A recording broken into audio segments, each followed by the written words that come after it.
শহরে জঙ্গলের একেবারে মাঝখানে একটি দুধের কারখানা ছিল, যার মালিকের নাম ছিল হোয়াইট 344। সে এতটাই অর্থলোভী ছিল যে দুধকে আরো ঘন করার জন্য তাতে নানা ধরনের কেমিক্যাল মেশাতো। তার অধীনে 100 জনেরও বেশি লোক কাজ করত। প্রতিদিন 2-3 ট্রাক ভর্তি দুধের বোতল গাড়িতে করে গ্রাম বা শহরে পাঠাতো। তার ট্রাক যে কোনো শহরে যেতে পারত।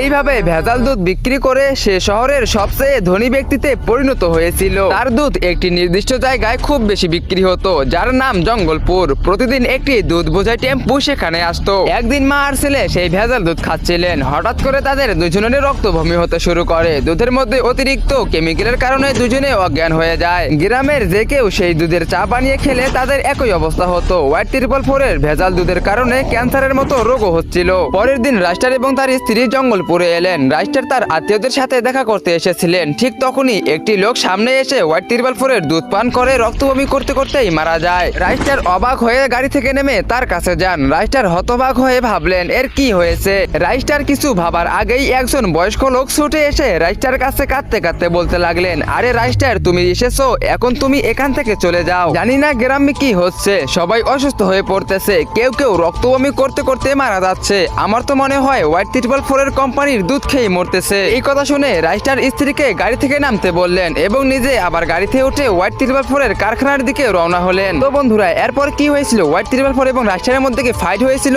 না কে জিতলো? তোমার সাথে দেখতে পারবে পার্ট 2 তে। তো পার্ট 2 দেখতে চাইলে ভিডিওতে লাইক করে চ্যানেলটাকে সাবস্ক্রাইব করে দাও আর কমেন্টে পার্ট 2 লেখো।